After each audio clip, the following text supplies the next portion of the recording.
Into this divided world now, religions are unable to prepare us for these two great events, a new world reality and our emergence into a greater community of intelligent life in the universe.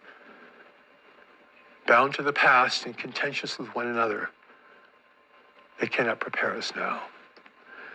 Though they hold great wisdom and virtue and value, which I honor, they cannot prepare us for what is coming over the horizon. They were given in ancient times, yet now we are facing a new world reality and our emergence into a universe that we know nothing about. In addition, the growing poverty, the spiritual poverty of the world, the physical poverty of the world, is making our nations ever more unstable.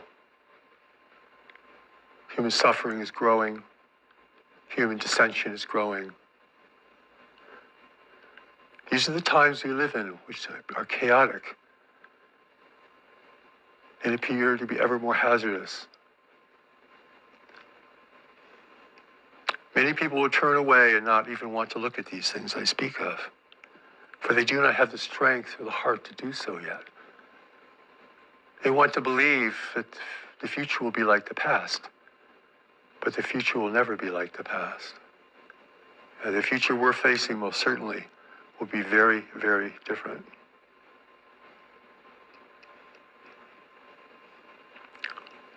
We live in a world where growing numbers of people are drinking from a slowly shrinking well.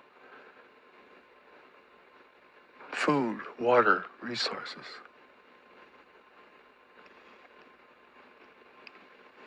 How will we deal with that? What will guide us? What will unite us? What will tear us apart? You can't change this. You can't make it go away. We can mitigate it, we can prepare for it, we can survive within it with great determination.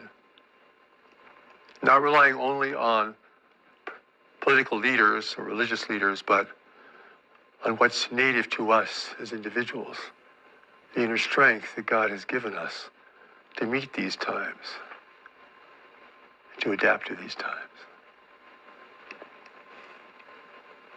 The growing poverty in the world, the shrinking of the world's resources puts at great risk global war on a scale never seen before, as nations vie and compete for the remaining resources of the world. This is a great danger. It is not our destiny, but it is a great danger that must be considered. As the well shrinks, people will either unite or turn against one another. Do not think that you can see the outcome, for it has not yet been determined. Do not think the outcome is assured, for it has not been determined. It is we who will determine it. God will not intervene, for God has given us the power to see, to know, and to take action under these very circumstances that I speak of here today. If you were born 100 years ago, you would have a different set of directives than you have today that live within you at a deeper level. So the answer and the solution to these things that I speak of is both within us and beyond us. Because within us, God has placed the power of knowledge, what I call knowledge, which is a deeper intelligence within us that is still connected to our source. Whether we are religious or not, no matter what our religions prescribe, no matter what we believe or don't believe, this is an unalterable truth that lives within us. It represents the source and foundation of our spirituality. It represents our connection with our source that has been unspoiled and beyond persuasion from the world. It is pure, it's powerful. But it goes unknown in the world. It has only been discovered by a few.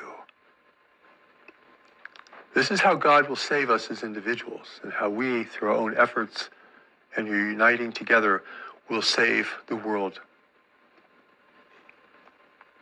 to preserve the world so that we may live in a new world reality.